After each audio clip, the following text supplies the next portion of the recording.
I did see he come in and got to shake his hand. University of Michigan, All-American, and more importantly, well, maybe not more importantly, but equally important, a Pro Football Super Bowl champion with the 49ers, Walt Downing.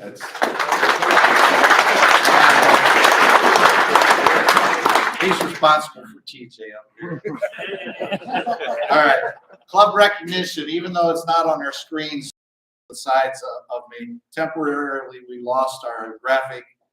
Have it back up next week, but we do want to recognize our corporate sponsors for the year, those being Aultcare's Primetime Health, Dr. Peter Ferguson, Wilkshire Golf Course, and Liberty Ford. Again, we thank them.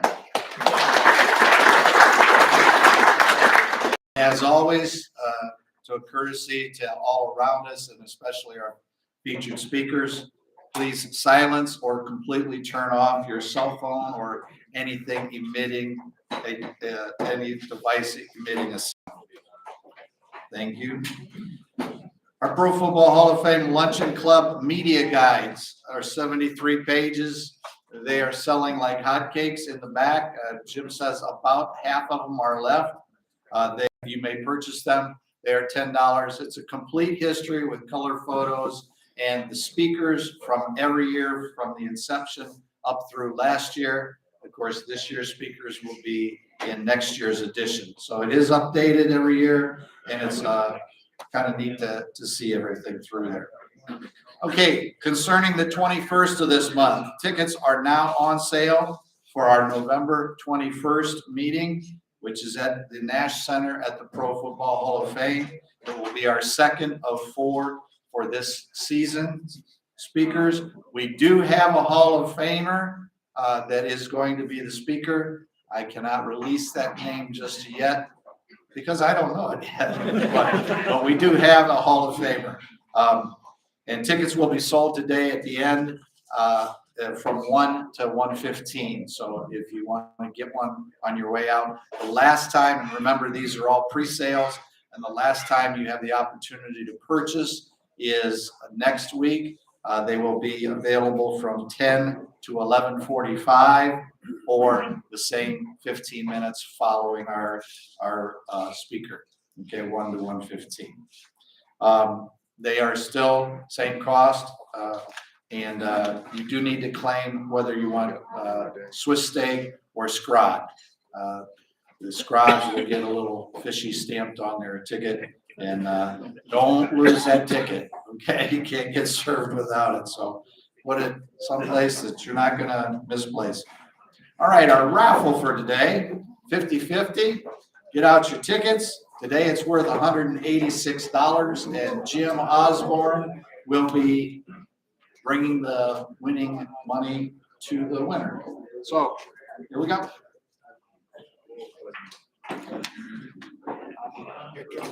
Swish them around here a while.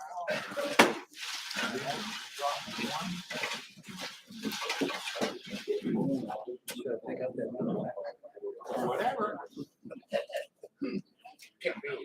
There you go. All right. And today's winner is white ticket 545597. Last 3 digits 597. Who's got it? Way back there, right back there. Jim, far table. Okay. Beautiful.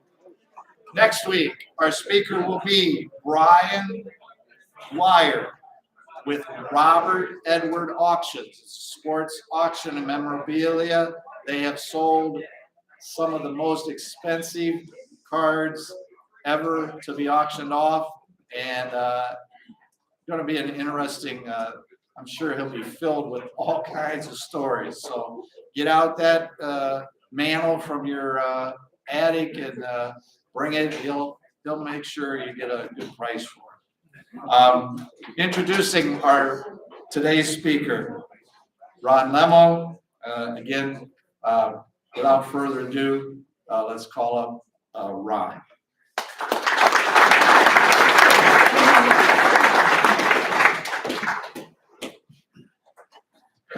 Thank you, Jim. Can you hear me in the back? Can you see me?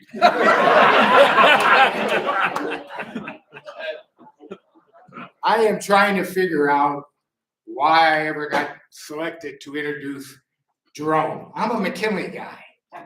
The last time I was here, I had to introduce Billy Johnson from Lincoln, a stinking Lincoln lion. And now I'm introducing a kiki. I don't know if the tipping went out there or not for me to introduce, but I better stay away from that one. Seriously, I'm honored, very honored to introduce Jerome. He's a dear, dear friend of mine. My first encounter, though, with Jerome was back when I was 10 years old. He was 12. He threw the ball so hard, and I had to face him. And I said, there's no way I'm going to let Jerome Pruett strike me out. So I bunted the ball back to him.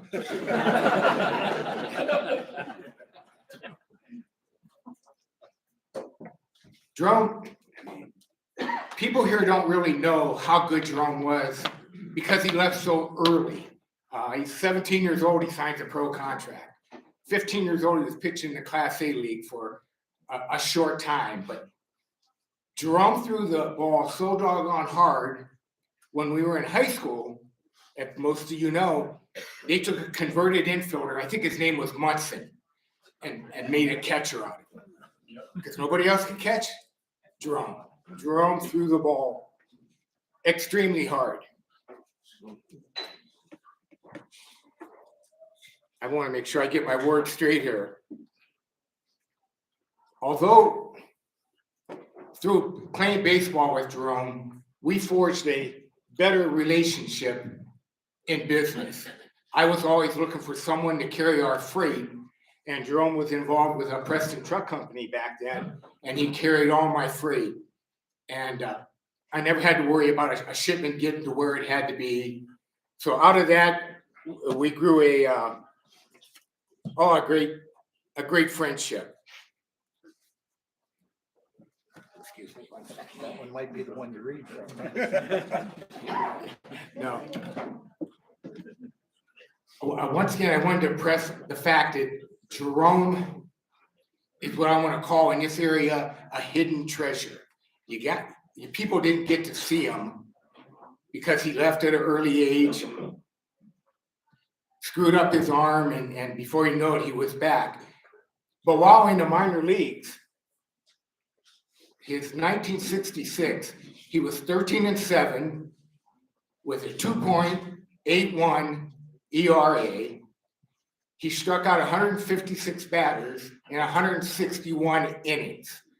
He was on his way up at that time. And in fact, I have a picture of Jerome, and it says, people to watch in the future, minor leaguers to watch in the future. And they got a picture of two guys, Jerome Pruett and Nolan Ryan. So it was something to watch Jerome, and he came at a time when we also had Ron Young, and those were just two guys that dominated the area. But when Jerome came back then from minor leagues, he couldn't throw the ball anymore, so he became just a regular position player. All he did was win the Triple Crown in our league in 77.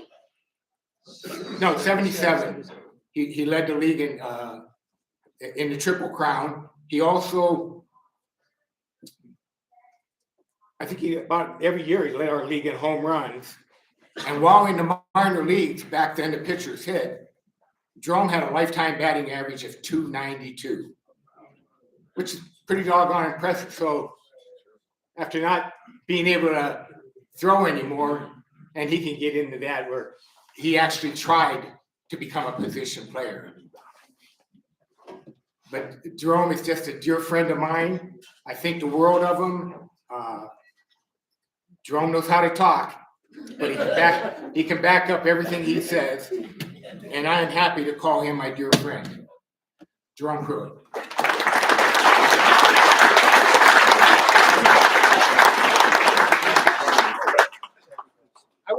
wanted to mention, we're both wearing the same sport coat.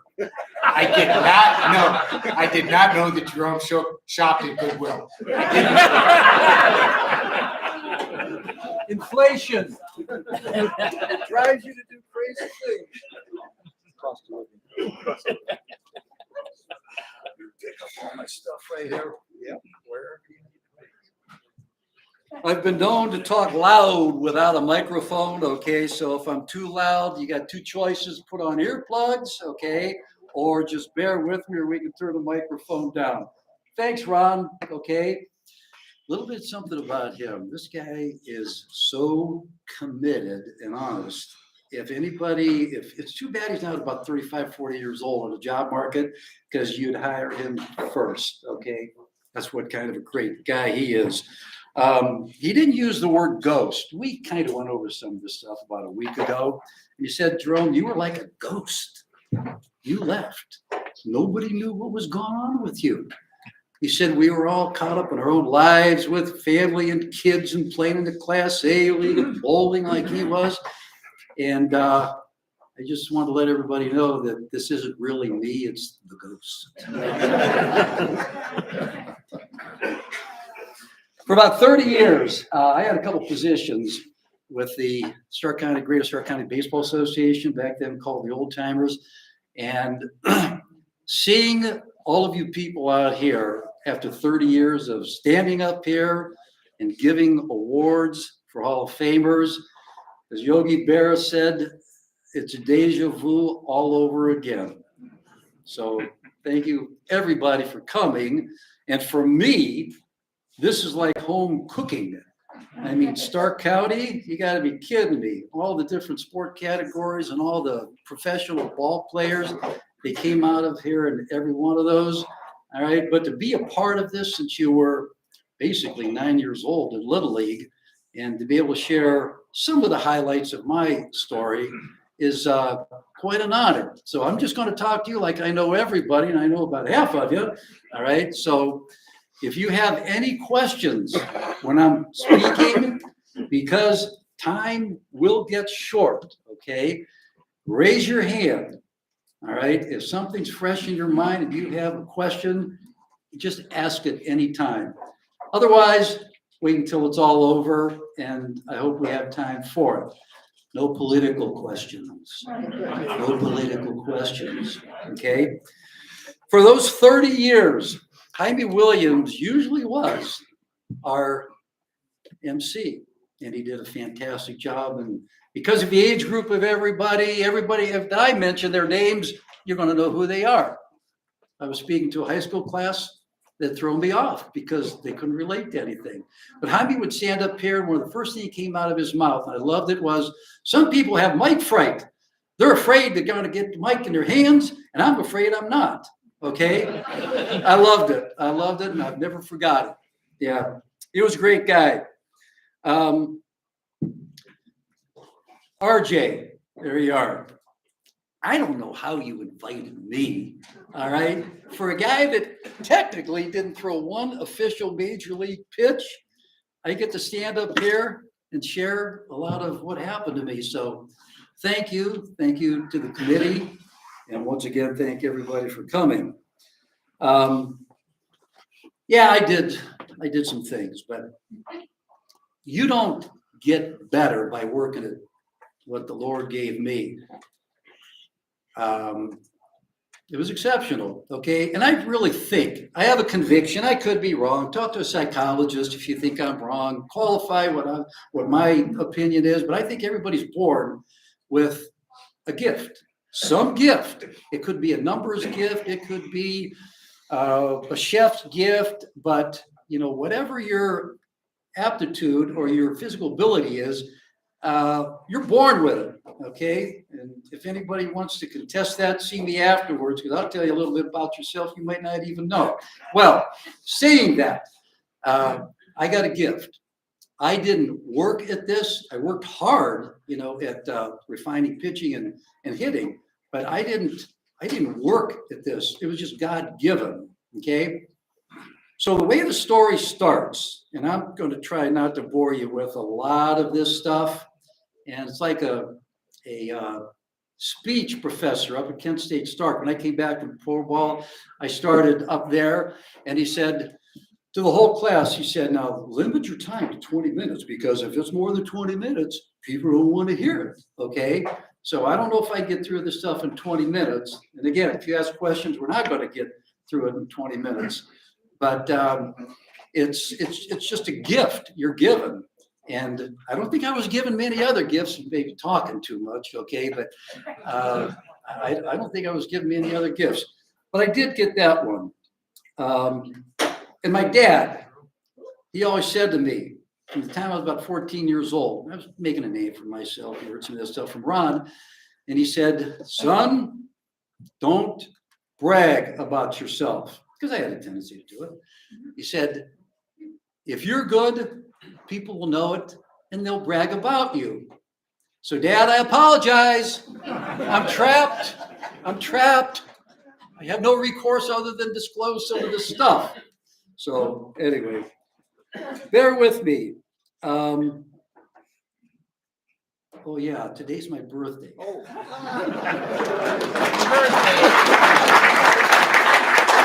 I only say that for one reason. It was a super night last night with my family, and today as well. But I was talking to a guy that also turned 75 years old, going back about 3 weeks ago. And I said, I wished him happy birthday. He said, Jerome, you know what? I'm in pain every day from head to toe. We can all kind of relate a little bit about that. He said, what about you? And I said, hey, every day I feel as fresh as a newborn baby. And he looked at me and he said, really? And I said, oh, hell yeah. No teeth, no hair, and I just wet my pants. All right? Not just now, okay? And I am kidding about that one, okay? So here, let's start before the injury and after the injury. I had to put on my little boy shoes and go way back, trickle way back to when I was about 7 years old.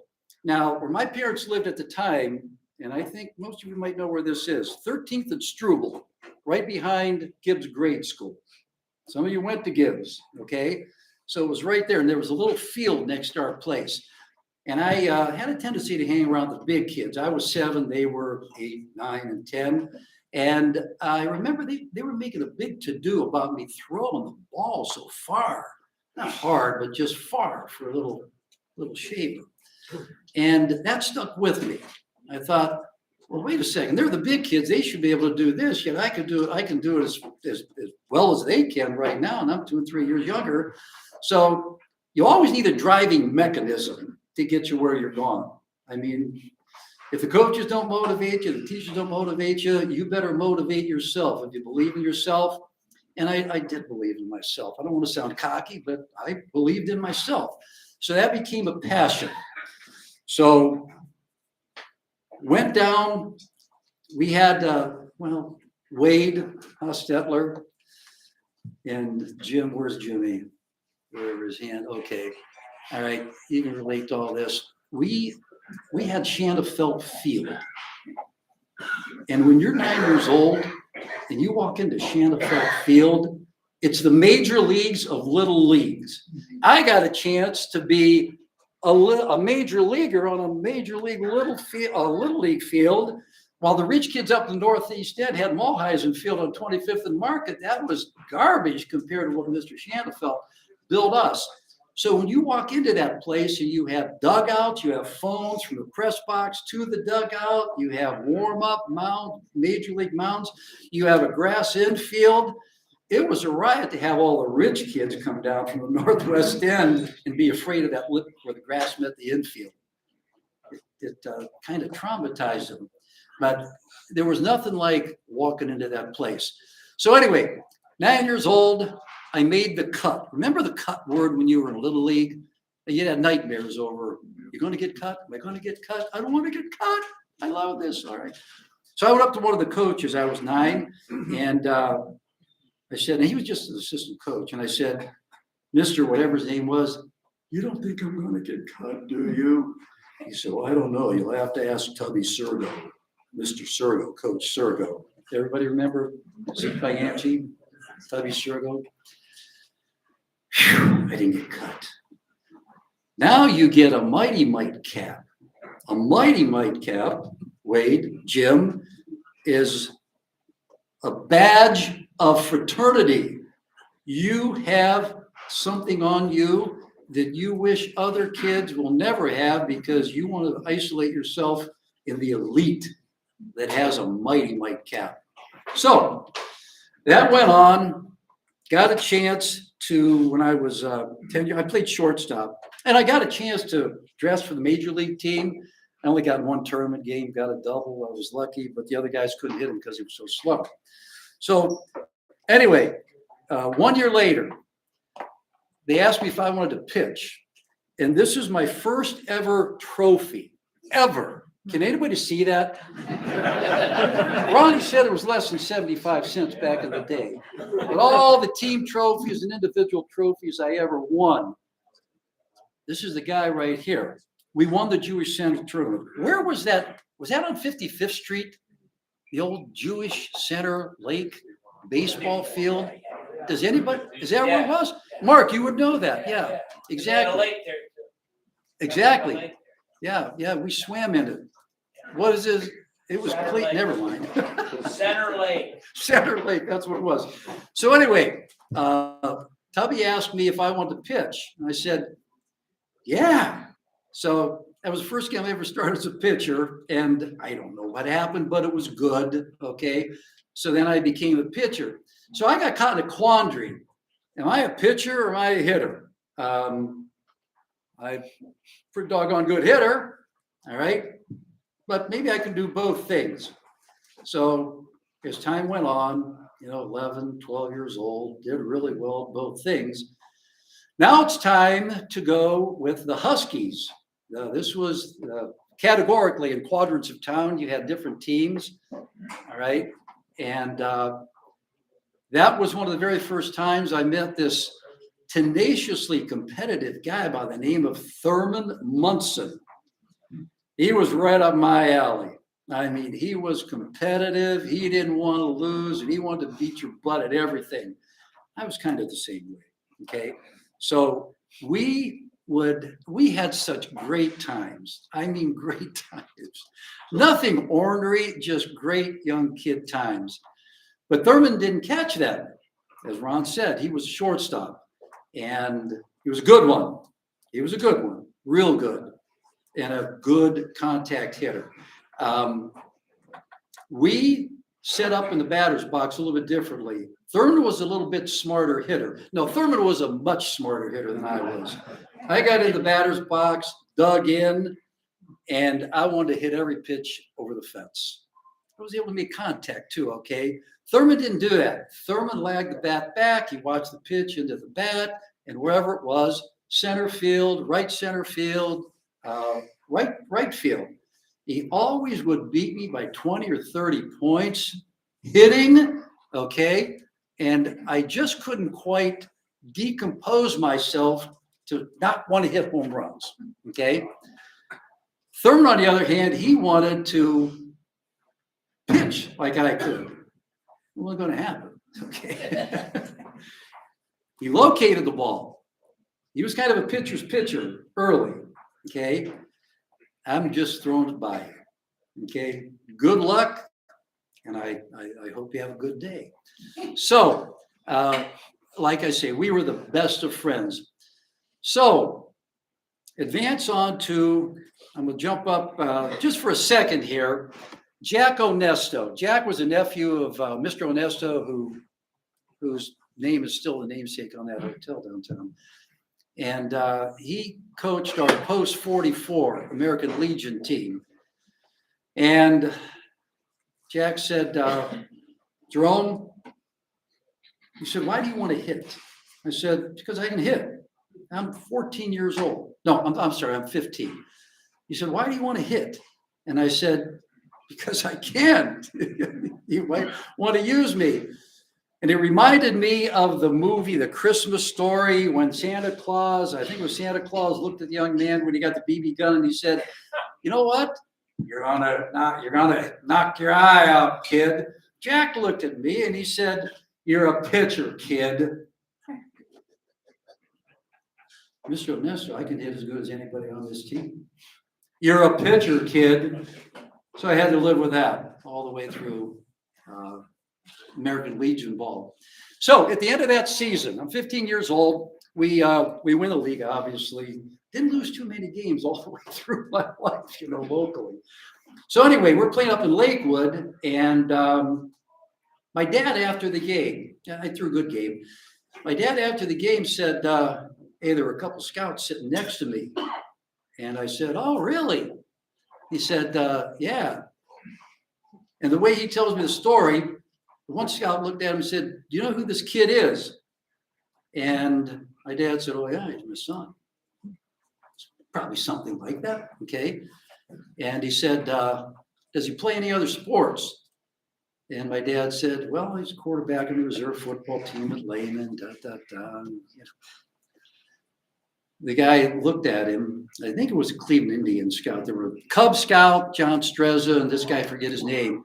And he said, "Tell him no more sports, baseball only. He's gone to the bigs." Okay? I threw hard, and the ball moved all over the place. So now I'm on a roll. Now you think ego doesn't kick in at 15 years old? Big time. So to move along a little bit quicker, the first baseball draft, Thurman and I, and Joe Gilhausen, all right? And I mean, there were Jeff Barr, I don't think Jeff's here today, but we had a hellaciously good Lehman High School baseball team, my junior and senior year. And sure enough, we lost a game to North Canton district finals. And the only reason why, I mean, our talent was so much better than everybody else. Obviously, you know the names. But we didn't have a coach. I hate to say it, and I'm not going to mention his name, but he won a state high school basketball championship, first one ever in Stark County, for Lehman High School. But he didn't know anything about baseball. Don Hertler did. And they just outsmarted us. We lost the game by a run. I think it was 2-1. So there's this nouveau rule change. There's no more scouting. They had a scouting bureau, 1965. They instituted the draft, the first baseball draft. Good trivia question. And of course, I was in that first draft. And the only reason why I know this, I hate to get into all, a lot of stuff that I did numerically, but the only reason why I know that is because you can look anything up. If you're on Google and you've done something, you could look it up to verify that you're either inflated in your imagination or fact. So I was 92nd in the country. And to me, I didn't think about it at the time, but the most amazing thing about that was my birthday is in November, okay? So you could almost actually say I was 16 and a half during that baseball draft. Now I'm a professional baseball player. And you go, what? You're halfway to 18, but you're like 16 and a half. I hate to use that measurement, but I mean, the more I think about something like that, the more you realize how gifted you really were. So I got drafted. I said goodbye to my girlfriend, Shirley, who was a junior in high school at the time. I'm on a plane. I'm white knuckled. I've never been on a plane. I've been out of Ohio one time in my entire life. And I'm not nervous at all. Because when I take the mound, it's the only thing, this is God's truth. The only thing I've ever been in charge of in my entire life. When I was on that mound, I was going to be better than you. And I knew it. I told Ronnie last week, I said, when I got in the batter's box, I thought I was in charge, but it's a different feeling. When you're facing good pitching, you're never really in charge. You get lucky, I don't care how good you are. So I went down to Sarasota, Rookie League, 1965, June like the 7th, something like that. And I reported to downtown Sarasota, and I'm looking at all these guys. Nobody knows anyone. And I signed as a pitcher outfielder, and I thought, I want to be an outfielder too. I was there for about a week and a half. I think I was 3 for 6, but when they saw the arm, forget about the hitting. Doggone it, I can't win with this hitting thing, okay? So my next step, I got a promotion to Rock Hill, South Carolina. I'm driving up to South Carolina from Sarasota, Florida, and all I'm concerned about was don't get a speeding ticket. I got this brand new Chevy Impala Super Sport. I'm driving around, 17 years old. So I made it in there, and I meet the guys in the hotel. And these guys were from all walks of life. I mean, Puerto Rico, downtown Chicago. I mean, it was a hoot. So I get there, and they're sitting on the porch of the hotel. I just rolled into town, and a young man by the name of Bobby Bost, he was sitting on the porch with me. He was left fielder, never made it to the big leagues. And he looked at me after a little chatter, and he said, Jerome, you don't screw around with this manager here. I mean, you just don't screw around with this guy. His name was Sparky Anderson. Okay. And he didn't get that name, he didn't acquire that name Sparky because he was unsparked. Somebody's phone going off? Yeah. So this was probably, I don't know, 1st of July. And Sparky had me warming up on the sideline because he didn't know who I was. I didn't know who he was. And I could tell he was impressed. So I get a start, okay? And as I recall, I did pretty doggone well. Now I get another start, not too long after that, and we're playing at Shelby, North Carolina. It was about an hour and 10 bus ride from Rock Hill, South Carolina. And the wild side of me came out. I was walking too many guys. One guy got a timely hit. I think it was a double or triple off the track, hit the wall. Here comes this little guy, Sparky, out of the dugout. I'm thinking, what the hell is he doing? I've never been taken out of a game in my life. All right. He comes up to me and he says, give me the ball. This is God's truth. What do you mean, give you the ball? Give me the ball, young man. What are you going to do with it? Give me the ball. The third time, it was like the third strike. I'm out. Okay. I gave him the ball. We walked in the dugout together. And I won't tell you the words he was using to absolutely chew me out royally. Royally. Now I know why this guy's called Sparky. Okay. Well, with that, I had immediate respect for him. I listened to him. I listened to him to the point where he became one of my best friends ever. Dad away from home. He took me under his wing. I was so young and innocent and full of pea and vinegar. He just took me under his wing because he knew I was going to go up fast. So anyway, got a few starts down there. I think, 5 or 6. It's all on Google if anybody wants to look it up. And then the next year I went to Cedar Rapids, Iowa, where Ronnie said I had that 14-7 record, 2.85, 2.81 ERA. Things were going really, really well. And I was hitting well as a pitcher too. Yeah. So last game of the season, Ron Plaza, our manager said, Jerry, I'm going to put you in right field. Have fun. I thought, my God, it's all coming true. It's all coming true. I went 2 for 3 or 2 for 4 with a stolen base, threw a guy out at first base from right field line drive. I thought, listen to what your daddy said. Don't say anything about it. You just proved your point. Okay. So now they have a 25-man protected list, and they still have that in the big leagues. They protect 25 guys. I think 18 or 19 break with a big league club. Okay. So over the winter, like in January, I get this major league contract. In the big leagues now. Okay. Kind of young, 19 years old. I can handle it. No problem. So I love to fish. Got on the airplane again, flew down to St. Petersburg, Florida. Wasn't nervous at all because I knew they had saltwater fishing, and I'm going to get down there early and I'm going to fish for 3 days. I'm going to beat everybody down there. I'm going to fish. So it was the second day. I got done fishing, and we were, if anybody's familiar with the Skyway Bridge going from St. Petersburg over to Bradenton, okay, our hotel was on the left-hand side right there, right before you hit the water. And I'm just sitting, it was a 2-story hotel, Sheraton Inn. I'm just sitting on my seat like this with my back up against the wall. Nobody's around. And this guy comes walking toward me.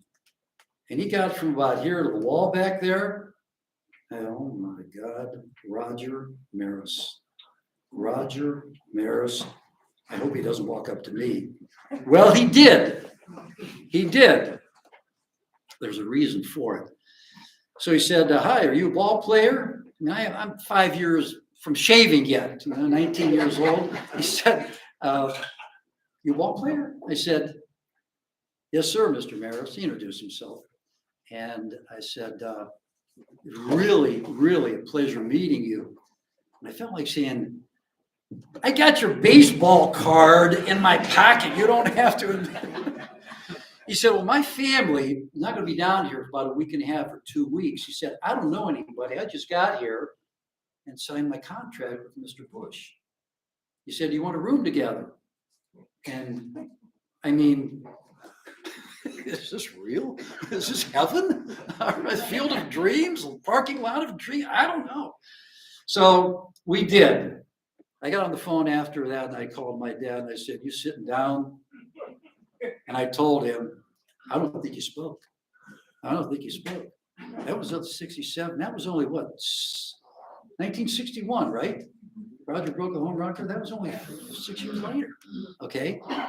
So he took me under his wing and he treated me just like a son. I mean, and you know what's going on, but you know, you're the spring trainer of the big league club, all these future Hall of Famers. And I thought, wow, I just can't believe it. So a guy going back, and I got this thing somewhere right here. Yeah, here it is right here. Going back, you know, I've been in sales and marketing and media, and we had Joe Namath for a product that we had as an endorser. This only goes back about 8-9 years ago. You guys, everybody remember? And it was for what we call the Joe Namath Rapid Cooker, a small broiler that heated up to 1,200 degrees. And the guy walks up to me in front of the Hall of Fame during vendor day. You know, we were one of the vendors. And he said, oh, Jerome, he said, you don't know me, but I'm so-and-so. And I went to Lincoln High School, and I got a book you got to read. And it's the Roger Maris book. Okay. And I said, oh, I'll have to get that thing. He said, yeah, no, I'll send it to you. Well, like 90% of the time you're going to get together with somebody or they're going to get together with you. It never comes to fruition. All right. But it's a nice gesture. And eventually you do 5 years later. All right. I get this book probably no more than a week and a half later. And I opened it up and I read it. Now, the reason he took to me without knowing me is because he did this after he hit those 61 home runs, and he was badgered by the press, lost hair, wanted out of New York badly, even though Mickey, Mantle was his sidekick. He just wanted out of there. He would, if he went to another team, or even while he was with the Yankees after that, because I think he was with the Yankees. He came with us in 67. So he was with the Yankees for, somebody's got to fact check this, maybe another 4 or 5 years. But he would go to the rookies because they knew who he was, but they didn't know all the muck. All right. So I just happened to be Johnny on the spot. And we got very close, very, very tight. He took care of me. He lent me his Cadillac to drive. Introduced me to most of the Yankees. We were playing one day at Al Lang Field, downtown St. Pete. So that's my, what time are we supposed to finish? 1 o'clock. You got Oh, 1 o'clock? 16 minutes. 16 minutes. I haven't seen any hands raised. Nobody's got any questions yet? Okay, hold it. Just hold it, okay? Because I'm about finished, okay? So, I'm having a good spring. 2 stories. Billy Muffin, you look him up, Billy was a major league pitcher for you remember that, okay, for the Red Sox. He was our major league pitching coach. And by this time, all the guys on the team, go right on down the list, the Hall of Famers, they knew that I threw that hard. So I'm throwing batting practice. Billy's standing behind me. Obviously, the cage is there for protection. Orlando Cepeda steps in the box. Orlando's in the Hall of Fame, the baby bull. Okay, they just got him over from the Giants. And Billy's from Louisiana. And he looks at me. He said, Jerry, throw that ball right by him. He didn't care for Orlando Cepeda. I thought he was a great guy. I said, what? He said, give him the heat. This is batting practice. I gave him the heat. Orlando went something like this.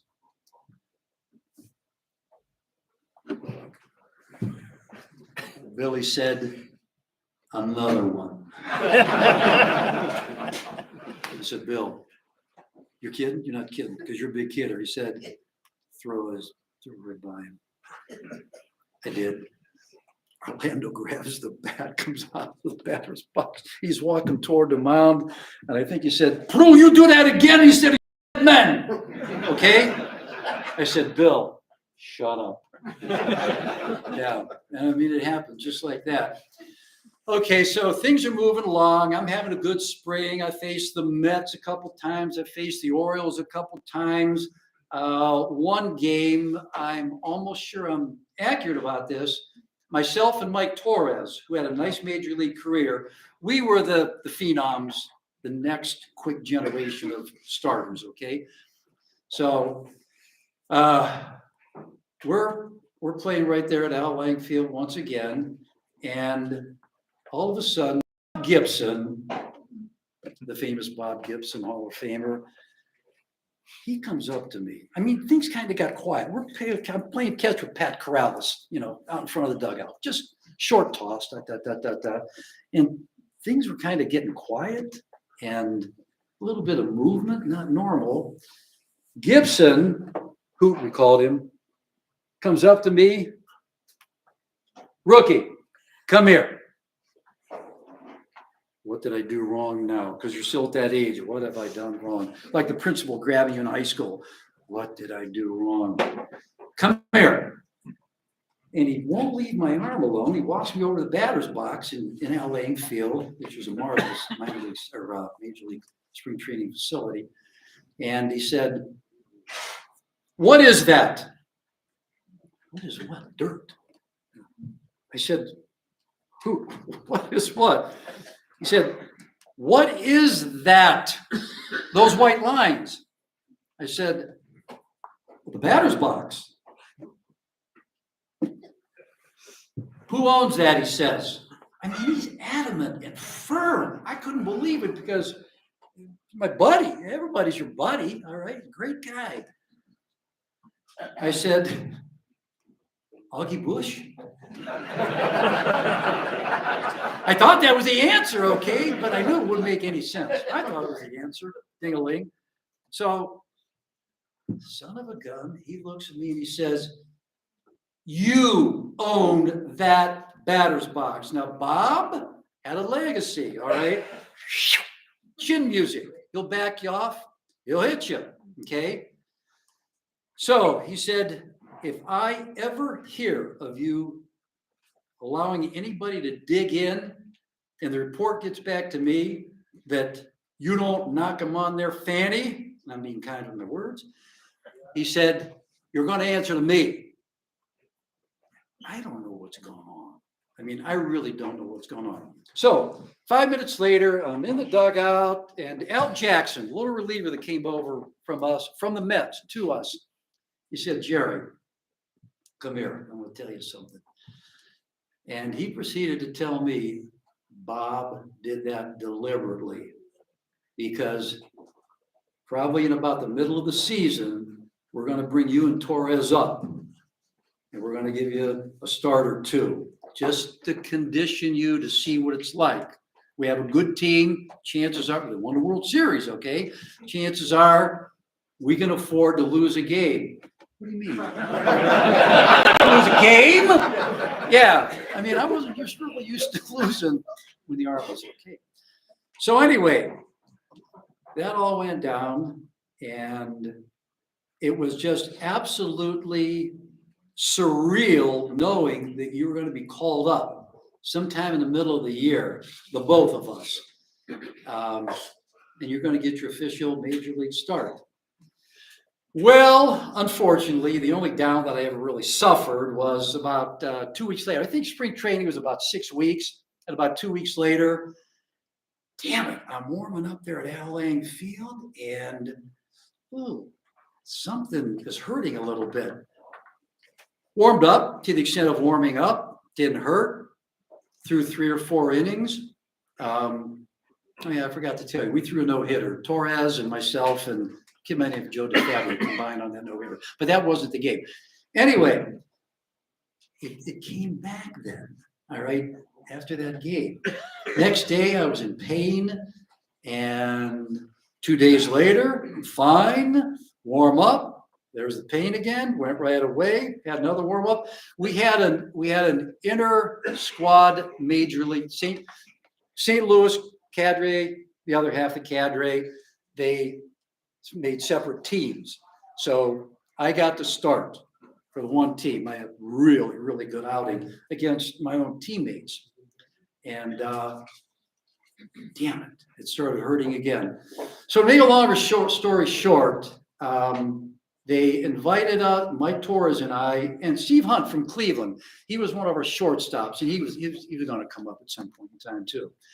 And they sent us to St. Louis just to give us a vision of the stadium and the atmosphere, because it's weird when you're on a field, a major league stadium, and there's 3 decks up there. You're in the outfield shagging balls. There's color codes for the seats, as we know. Man, the first 3 or 4 balls hit up there, you don't know where they're at. And then the eye adjusts for that. Well, that lasts for about 3 or 4 days, and we went back to our respective teams. I went to Double-A, and Mike went to Double-A too. So anyway, the arm eventually hurt too bad. They gave me a chance as a hitter, and the timing was bad. It was just bad. It was brutally bad because it was like 2 days after I had started a game, and the damn thing just hurt. So they put me on first base. I could feel, I could catch balls in my back pocket. I could do everything. So anyway, I got on first base. You have infield practice, the fun goes, and they're hitting balls to you. Well, you got to turn a double play, okay? And I'd turn a pivot, and shoot, wow.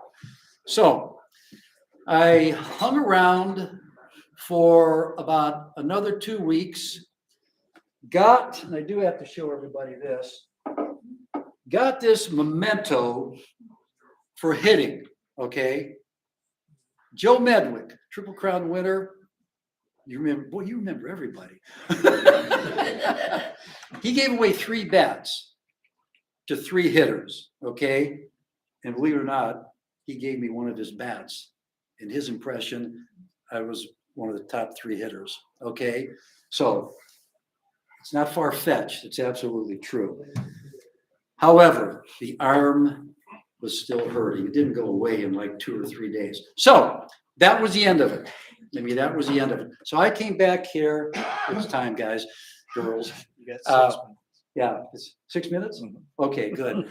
So I came back here, and my dad said, "Now you're not going to play any more baseball, are you? Not where you've been."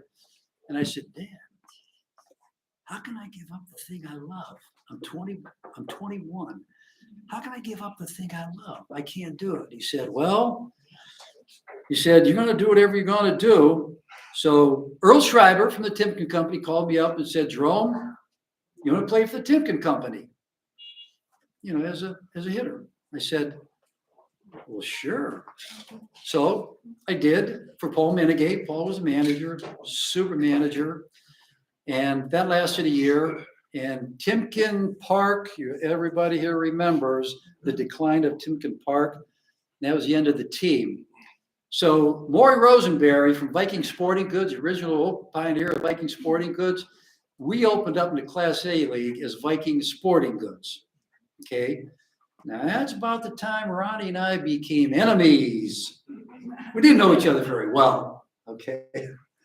And we had 4 professional ball players on that team.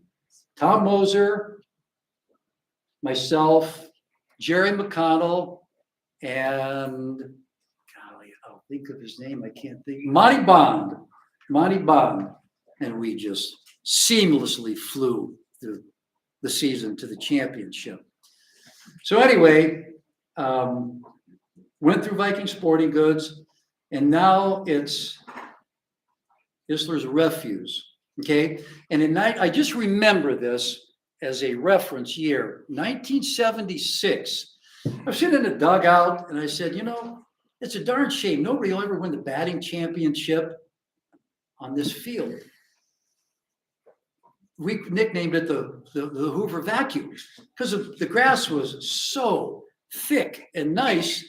Well, something would get through at Downscott Field or down at Cook Park. It's a base hit. All right. Those are the guys who won championships. So one thing I really am, you notice I love to hit. Okay. Loved to hit. But in 77, I won the Triple Crown. And I wish Jack Onesto would have been alive because I'd have said, you wouldn't play me in American Legion as a hitter, Jack. Look at this stuff. Okay. So anyway, I think the 6 minutes is about up. My family over there, everybody has seen Shirley. Okay. And my son Jerome sitting right there, who is my best friend other than his mother.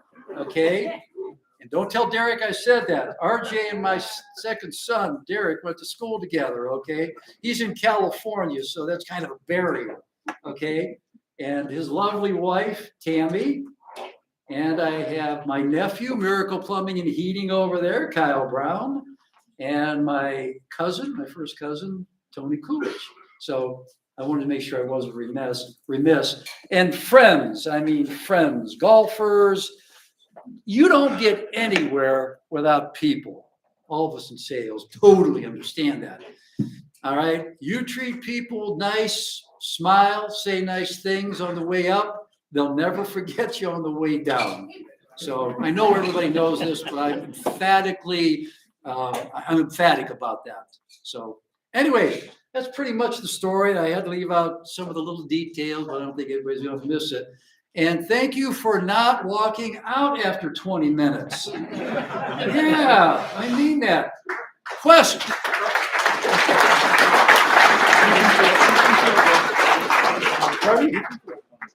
Okay, 1 or 2 questions. Anybody have a question? Yeah. Yes. You talked about Lehman when you were junior, senior.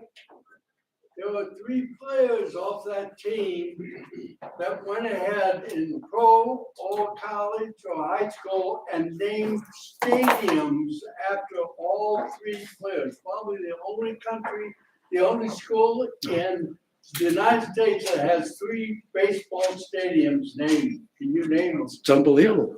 Lenny May, Joe Gilhousen, and Thurman Munson. Right. Yeah. Golly, I luck out on that one. Yeah, you're right.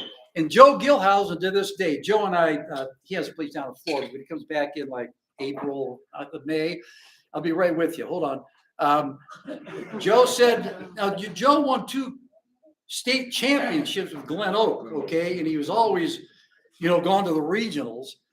He said, Jerome, in all my coaching history, and I think he coached for about 25 years, baseball at Glen Oak and Massillon. He said, Jerome, I've never seen a team, a small little team like we had, that loaded. And yeah, you're talking, and John Hopt. I kind of left John Hopt out of this. John was a marvelous talent pitching. Yeah, so, yeah, we had a team. Okay, I'm sorry. Was Frank Trassick, I worked with Frank Trassick, all he ever did was talk about you, was he the one that got you to go to St. Louis?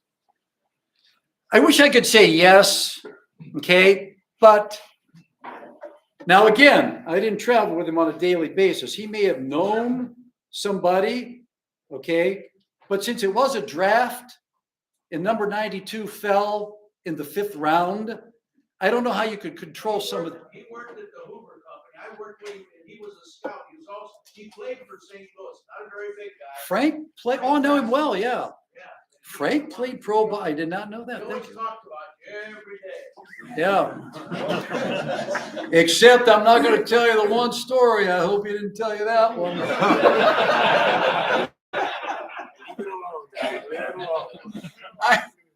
I hope I made a favorable impression. I can't tell you a couple stories. It was a passionate competitor. Between the lines, different me, okay? But I loved Frank, yeah. I loved him, yeah. Thank you very much. Okay, hold it. Go ahead. And on the year you were drafted, was anybody else from this area in that draft? Ronnie Young. Ronnie Young and Sammy Engott. That's right, Sammy was. Sammy from Central, he didn't last long, but he got drafted. And Ronnie, I don't know what draft choice he was, but yeah. He was in the 4th round. He was in the 4th round. Tremendous talent, tremendous talent. Played against him once in Midwest League that year that I went 14-7 out there. He was with the Dubuque. I think that was the Cleveland Indians. Anyway, right along the river someplace. And I think he had a back problem, back flare up or something, elbow. Yeah, Ronnie knows more about that than I do. I was born. Ronnie just passed. Oh, God bless him, rest in peace. Yeah. Yeah. I didn't get to know him like Ron did. You know, we never played Canton South. That would have been a hell of a matchup. He and I going at each other, boy. But yeah, I never got Probably with Dick Snyder and Ron Young, they were the 2 best all-around athletes I saw on start. Yes, I hope you enjoyed it.